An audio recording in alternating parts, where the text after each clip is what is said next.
இந்த கால குழப்பத்துல தாங்க கணவன், மனைவி 2 பேருமே வேலைக்கு போகக்கூடிய ஒரு குழப்பம், ஒரு சிரமம் பல குடும்பங்களுக்கு மத்தியில வந்துருச்சு. "ஃபலா யுக்ரிஜன்னகுமா மினல் ஜன்னதி ஃபதஷ்கா." சூரத்து தாஹாவுடைய 117வது வசனம் சகோதரர்களே. இதுல வந்து ஷைத்தான் உங்கள் இருவரையும் சொர்க்கத்திலிருந்து வெளியேற்றி விடாதபடி கவனமாக இருங்கள். இல்லைன்னா நீங்க பெரிய இன்னலுக்கு உள்ளாவீங்க என்று அல்லாஹ் சுப்ஹானஹு வ தஆலா சொல்றான். இந்த இடத்துல இந்த வசனத்தோட ஆரம்பத்துல 2 பேருக்கும் உங்க 2 பேருக்கும் ஷைத்தான் வந்து எதிரியாக இருக்கிறான்னு சொல்லி அல்லாஹ் சொல்றான். ஆதம், ஹவ்வா அலைஹிஸ்ஸலாம்ட்ட. ஆனா நீர் துன்பப்படுவீர் சொல்லி ஆதம் அலைஹிஸ்ஸலாம்ட்ட மட்டும் சொல்றான். இந்த ஆயத்துடைய முடிவுல. இந்த இடத்துல நீன்னு சொல்லி ஆதம் அலைஹிஸ்ஸலாம மட்டும் ஐசோலேட் பண்ணக்கூடிய வார்த்தையாக இருக்கு. நீங்கள் இருவரும் துன்பப்படுவீர்கள் என்று அல்லாஹ் சொல்லல. ஃபதஷ்கா என்று சொல்றான். நீர் துன்பப்படுவீர் என்று ஒருமை வடிவில இந்த வாக்கியம் வந்து வருது. உலமாக்கல் முஃபஸ்ஸிரூன்கள் என்ன சொல்றாங்கன்னா, இதன் பின்னால் உள்ள ஞானத்தை விளக்குறாங்க. அல்லாஹ் வந்து ஆணின் மீது தான் வாழ்க்கை வாழ்வாதாரத்துடைய பொறுப்பை சுமத்தி இருக்கிறான். அவன் தான் உழைக்கணும், அவன் தான் சம்பாதிக்கணும், அவன் தான் குடும்பத்தை பாதுகாக்கணும் போன்ற நிறைய கடமைகள் கணவன் மீது தான் இருக்கு. பெண்கள் வந்து வீட்ல வந்து அமைதியோடு, சந்தோஷமாக, பாதுகாப்போடு, நிம்மதியாக இருந்து குடும்பத்தை பார்த்துக் கொள்வது, குழந்தைகளை வளர்க்கக்கூடிய முக்கிய பணியில பங்கு கொள்வது, இது போன்ற உயர்ந்த பொறுப்புல இருக்கிறாங்க. ஆனா இன்னைய சமூகத்துல நீங்க பார்க்கலாம் இல்லைங்களா? பெண்ணும் வெளிய போய் கட்டாயமா வேலை செய்யணும்னு சொல்லி, அந்த ஊர் அந்தந்த ஊருடைய கலாச்சாரங்களாக ஆகிவிட்டது. சமூகம் அப்படி ஒரு பிரஷர பெண்கள் மீது கொடுக்குது. இருவரும் சமமாக வெளியுலக சுமையை சுமக்க வேண்டும், ஏற்க வேண்டும் அப்படின்லாம் சொல்றாங்க. குடும்ப பொறுப்புகள் அனைத்தும் வந்து பொருளாதார அடிப்படையில பகிரிடப்பட பங்கு கொள்ள வேண்டும், பகிரப்பட வேண்டும் என்று மக்கள் சொல்லக்கூடிய ஒரு ஸ்லோகனாக இது ஆயிடுச்சு. இந்த சிந்தனை வந்து இஸ்லாமிய இயற்கை அமைப்புக்கு முரணான ஒரு சிந்தனைங்க. இஸ்லாம் கொடுக்கக்கூடிய குடும்ப அமைப்பு என்னன்னா, ஆண் வெளியே சென்று ஹலாலாக உழைத்து குடும்பத்திற்கு வாழ்வாதாரம் தரணும். பெண் வந்து குழந்தைகளை ஈமானோடு, ஒழுக்கத்தோடு, அன்போடு, நல்ல வளர்ப்போடு வளர்க்கறதுக்கு முக்கிய பொறுப்பாளி பெண் தான். ஒரு பெண் வந்து உலகத்துல செய்யக்கூடிய மிக முக்கியமான பணிகள்ல ஒன்று, நல்ல தலைமுறையை உருவாக்கணும். அடுத்த தலைமுறைய. குழந்தைகள் வந்து நல்ல சமுதாய உறுப்பினர்களாக வளரணும்னா, அவங்களுக்கு வந்து ஒரு கருணை மிக்க, ஒரு அன்பான ஒரு தாய், ஈமானை ஊட்டி வளர்க்கக்கூடிய ஒரு தாய், அவங்களுக்குன்னு குவாலிட்டியான நேரத்த ஒதுக்கக்கூடிய ஒரு தாய் இருக்கணுங்க.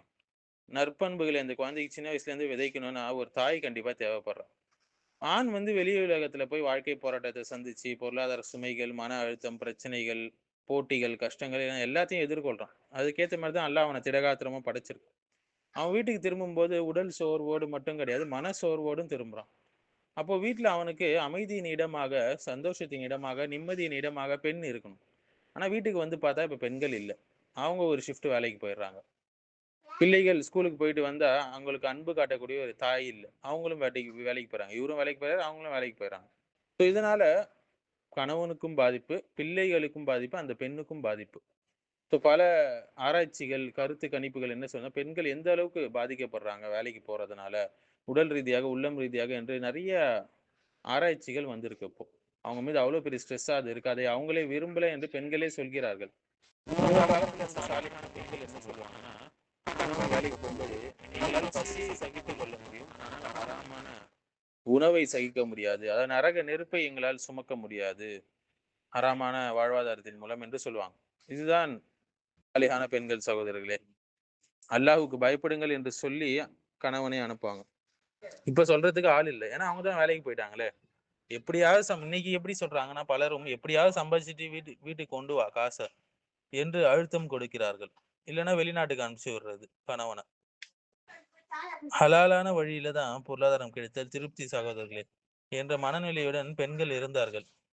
அதிக பரக்கத்து உள்ள ஒரு திருமணம் வந்து குறைந்த சுமையுடைய ஒரு திருமணம் தான் அப்படின்னு சொல்லி சொன்னாங்க நபி ஸல்லல்லாஹு அலைஹி வஸல்லம். முஸ்னத் அகமதுல வரக்கூடிய ஒரு ஹதீஸ். இந்த கருத்து வந்து நவீன காலத்துல வந்து ரேடிக்கல் ஃபெமினிசம் என்று சொல்லுவாங்க. ரேடிக்கல் பெண்ணியம். இதற்கு வந்து இந்த சிந்தனைக்கு எதிராக இருக்குங்க. ஆண், பெண் வேறுபாடுகளை முழுமையாக மறுத்துட்டு, இருவரும் ஒரே சமூக பங்கை ஏற்கணும்னு சொல்லி, பெண்களை கஷ்டத்துக்கு உள்ளாக்குன ஒரு சிந்தனை போக்கு தான் இந்த ரேடிக்கல் ஃபெமினிசம். அடுத்து ஜெண்டர் ரோல் அப்புறம் எரேஷர் ஆஃப் ஜெண்டர் ரோல்ஸ் என்று நடக்குது. ஜெண்டர் ரோல்ஸ் வந்து அழிக்கப்படுது. ஆணுக்கும் பெண்ணுக்கும் இயற்கையான தனிப்பட்ட பொறுப்புகள்லாம் கிடையாது என்ற கருத்தை இவங்க முன்வைக்கிறாங்க. அடுத்து டியூவல் இன்கம் கலாச்சாரம், இரட்டை வருமான கலாச்சாரம் சொல்றாங்க. குடும்பத்துல 2 பேருமே கட்டாயமா வெளியே போய் வேலை செய்யணும் என்று சொல்லக்கூடிய சமூக அழுத்தம் ஒரு பக்கம். இன்னொரு பக்கம் கன்சியூமரிசம் கல்ச்சர். அதாவது நுகர்வோர் கலாச்சாரம், ஆடம்பரமா வாழணும், சமூகத்துக்கு அதோட கம்பேர் பண்ணி அவங்கள விட சிறந்தவங்களா நம்ம வாழணும், நம்ம வாழ்க்கை தரத்தை உயர்த்தணும் என்னென்றா குடும்ப அமைப்புக்கு அழுத்தம் கொடுக்கக்கூடிய ஒரு கலாச்சாரம் தான் இந்த கன்சியூமரிசம் கலாச்சாரம். ஆனா இந்த இடத்துல நம்ம முக்கியமா தெரிஞ்சு கொள்ள வேண்டிய ஒரு முக்கிய விஷயம் என்னன்னா, இஸ்லாம் பெண்கள் வேலைக்கு செய்வதை முழுமையாக தடை செய்யல. அது ஹராம்லாம் இல்லை, அதற்கு அனுமதி இருக்கு. சஹாபிய பெண்மணிகள்ல கூட சிலர் வியாபாரம் செஞ்சாங்க, மற்றவங்களுக்கு கற்று தந்தாங்க, மருத்துவ உதவிகள் செஞ்சாங்க, நர்சிங் செஞ்சிருக்கிறாங்க. இஸ்லாம் வலியுறுத்தக்கூடிய ஒரு விஷயம் என்னென்னால், ஒரு குடும்ப அமைப்பு சிதையக்கூடாது, சிறந்த முறையில் அந்த குடும்பம் இருக்கணும் அப்படின்னா அந்த குடும்பத்துல குழந்தை வளர்ப்பு புறக்கணிக்கப்படக்கூடாது. பெண் ஆணை போலவே எல்லா சுமையும் கட்டாயமாக ஏற்க வேண்டும் என்ற எண்ணம் திணிக்கப்படக்கூடாது.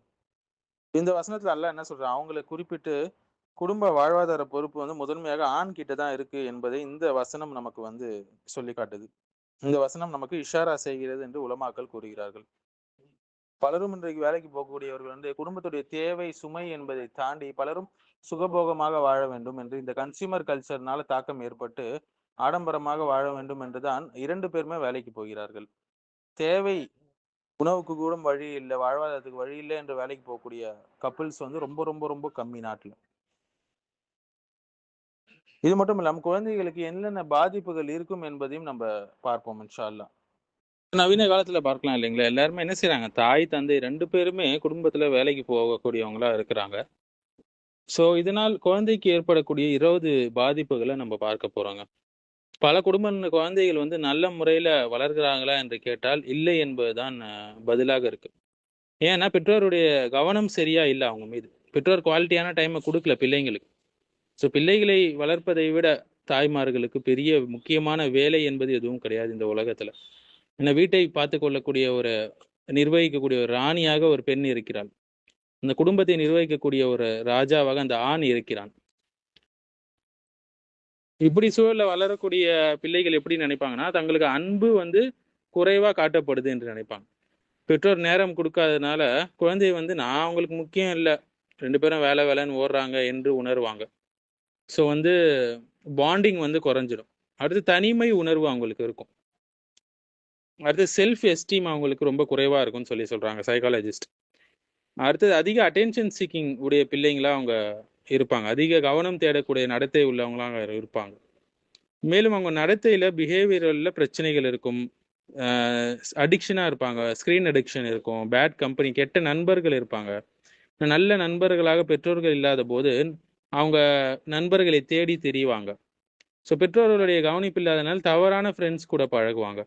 அவங்களுக்கு அதிகமாக கோபம் வரும், ஒழுக்கம் அவங்களுக்கு குறைவாக இருக்கும், டிசிப்ளினரி இஷ்யூ நிறையா இருக்கும், பொய் பேசக்கூடிய பழக்கம் இருக்கும், சுய கட்டுப்பாடு ரொம்ப குறைவாக இருக்கும். கல்வி அறிவில் வேணா மேபி அவங்க டாப்ல இருப்பாங்க, ஆனால் ஒழுக்கம் இருக்காது. ஒழுக்கம் இல்லைன்னா கல்வி குப்பை தான். அடுத்து ஹோம்ஒர்க் சப்போர்ட் இருக்காது அவங்களுக்கு, லேர்னிங் கேப்ஸ் நிறையா உருவாகும், ரீடிங் பேக் ஹேபிட்ஸ் குறையும், கைடன்ஸ் இல்லாததால கரியர் கன்ஃபியூஷன் வரும். சமூக ரீதியாக பார்த்தீங்கன்னா ஆன்லைன் சேஃப்டி அபாயங்கள் இருக்குது, ஃபிசிக்கல் சேஃப்டி இஷ்யூஸ் இருக்குது, சரியான மார்க்க ரீதியான வழிகாட்டுதல் அவங்களுக்கு கிடைக்காது, ஸ்ட்ரெஸ் ஆங்ஸைட்டி அதிகமாக இருக்கும். தினமும் குறைஞ்சது பிள்ளைங்களோட ஒரு 2-3 மணி நேரம் குவாலிட்டி டைம் பெற்றோர்கள் கொடுத்தா அவங்க குழந்தையோட ஓப்பன் கம்யூனிகேஷன் பண்ணணும். இஸ்லாமிக் தர்பியாக்கான வாய்ப்புகளை அவங்களுக்கு ஏற்படுத்தி கொடுக்கணும். ஒரு நல்ல கேர் டேக்கராக அவங்க இருக்கணும். இல்லைன்னா தாத்தா பாட்டியாச்சும் இருக்கணும். குல்லுக்கும் ராயின் வ குல்லுக்கும் மஸ்ஊலுன் அன் ரஅய்யத்திஹி. ஒவ்வொருத்தரும் பொறுப்பாளர், தங்களுக்கு பொறுப்புக்கு கீழ் உள்ளவர் பற்றி கேட்கப்படுவாங்க. மேலும் அன்ஃபுஸக்கும் வ அஹ்லீக்கும் நாரா. உங்களையும் உங்கள் பிள்ளைகளையும் நரக நெருப்பிலிருந்து பாதுகாத்துக் கொள்ளுங்கள் என்று அல்லாஹ் சுப்ஹானஹு வ தஆலா சொல்றான். ஸோ தந்தை நிச்சயமாக வேலைக்கு போய் குடும்பத்தை கவனிக்கக்கூடியவராக இருக்கணும். அது அவருடைய பொறுப்பு, அதில் எந்த மாற்றமும் இல்லை. தேவை இல்லாமல் ஒரு தாயும் போகும்போது இந்த பிரச்சனைகள் எல்லாமே வரும். 20 அபாயங்கள்